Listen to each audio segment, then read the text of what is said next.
Uyg'urlar uchrayotgan irqiy qirg'inchilik yo'ritib berilgan Shavqin So'ran filmining Amerikadagi tunji qo'yilish murosimi 5 noyabr Washingtonda o'tkazildi. Filmda bosh personaj Javhar Ilham xalqaro jamiyatga dadisi Ilham To'xtining 2014-yili atalmış bo'lgunchi degan bahona bilan Xitoy hukumatı tarafidan tutqun qilinib, muddatsiz qamoq jazosiga hukm qilinish jarayonini tunishtirgan bo'lsa, 10 necha Uyg'urning guvohlik so'zlari orqali bundaq echinishli voqealarning Sharq Turkistondagi zo'r ko'p sonliq Uyg'ur oilasida yuz berganligi hamda yuz berayotganligi, Xitoyning navbatda Sharq Turkiston xalqini vahshiy bostirayotganligi tushuntirilgan. Bu filmni suratga olish xizmati 2018-yili boshlangan bo'lib, film uchun ular Turkiya, Qozog'iston, Norvegiya, Fransiya, Amerika qatorliq nurg'un davlatlarga borgan va u yerdagi yuzlagan guvohlik berguvchi shohidlar bilan yuz ko'rishgan. Film Norvegiyada turishliq Uyg'ur ziyolisi va faoliyatchi Abduvali Ayub ham shundaqla turmadagi Uyg'ur ziyolilari Ilham To'xtining qizi Javhar Ilhamning sazgurashlarini cho'radigan asosda ishlangan bo'lib, filmda yana Qalbinur Sidiq, Gulbahor Jilolova, Mehrgul Tursun, Toyir Hamid va qozoq faoliyatchi Oyna Sho'rmaniyev qatorliqlarning guvohlarimi o'rin olgan.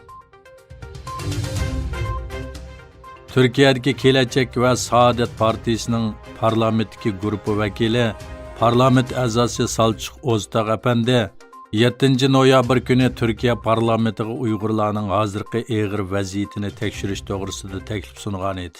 Shu kuni mazkur taklif to'g'risida Turkiya parlamenti umumiy yig'inda muzokara olib berilgan bo'lib, hokimiyat beshidagi Adolat va Taraqqiyot partiyasining parlament a'zolari bilan Millatchi harakat partiyasining qarshi chiqishi natijasida rad qilingan.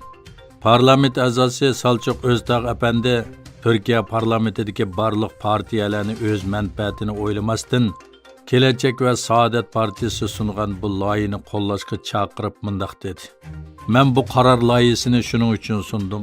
Hozir Amerika, Yevropa davlatlari va Yaponiya Uyg'ur masalasiga ko'ngil bo'lyapti. Boshqa davlatlar qilganini bizmi qila olamiz? Xitoydagi eng chong davlat egiligidagi savdo banklarining biri bo'lgan Xitoy Savdo-sanoat bankasining sobiq bosh muavin raisi Jang Xungliga chiriklik jinoyati bilan tekshirish boshlandi. Anadolu agentligining 6 noyabrdagi xabarda bildirishicha, Xitoydagi eng chong davlat igidorchiligidagi savdo banklarining biri bo'lgan Xitoy Savdo-sanoat bankasining sobiq muavin raisi Jang Xungliga chiriklik gumoni bilan tekshirish boshlangan bo'lib, Xitoy Kompartiyasi Markaziy intizom tekshirish komitetining bayonotida Jang Xunglingning qonun va partiya intizomiga og'ir xiloflik qilish gumoni bilan tekshirilayotganligi o'ttirg'a qo'yilgan. Egilishicha, bu yil Jeshang bankasining sobiq mudiriyat raisi Shin Rinkangga 7 fevral, Xitoy bankasining sobiq raisi Liu Yangga 31 mart, Minsheng bankasining sobiq muavin raisi Xing Bingxiuga 13 may chiriklik tekshirishi boshlangan edi. Xitoyda ishlab chiqaruvchilar baho ko'rsatkichining davomli tuvallishi va iste'mol baho ko'rsatkichining to'xtab qolishi pul paxolligi xavfiga bo'lgan andisini kuchaytmoqda. Xitoy davlatlik statistika idorasi 2023-yil oktyabrda davlat ichidagi iste'mol baho ko'rsatkichi to'g'risidagi sonliq ma'lumotni e'lon qildi. Oktyabrda iste'mol baho ko'rsatkichi bulturqi o'xshash mazgildagiga selishtirganda 0,2%, ishlab chiqaruvchilarning baho ko'rsatkichi 2,6% tuvallagan. Xitoy Markaziy harbiy ishlar komitetining muavin raisi Jang Yuxia boshchiligidagi vakillar o'miki Moskva ziyorati doirasida Rossiya prezidenti Vladimir Putin va davlat mudofaa ministri Sergey Shoygu bilan ko'rishgan.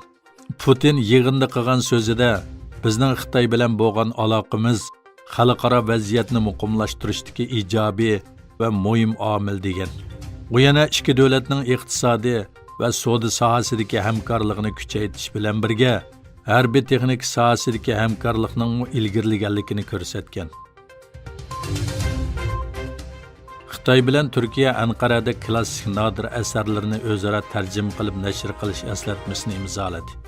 Turkiya taratqullarining xabar qilishicha, Xitoy Markaziy komitет tashviqot bo'limining muavin boshlig'i Wang Kang, Turkiya Madaniyat va sayohat ministerligining muavin ministri Nadir Alip Arslan bilan birlikda Anqarada Xitoy axborot nashriyat idorasi bilan Turkiya Cumhuriyeti Madaniyat va sayohat ministerligining klassik nodir asarlarni o'zaro tarjima qilib nashr qilish to'g'risidagi eslatmasini imzolagan. Xabarda qayd qilinishicha, bu Xitoy bilan Turkiyaning nashriyatchilik sohasi, madaniyat sohasi, ilm sohasidagilarning Xitoy-Turkiya madaniyat almashtirish, o'zaro ulgi ilishni o'rtaq ilgari surganligining ifodasi ekan.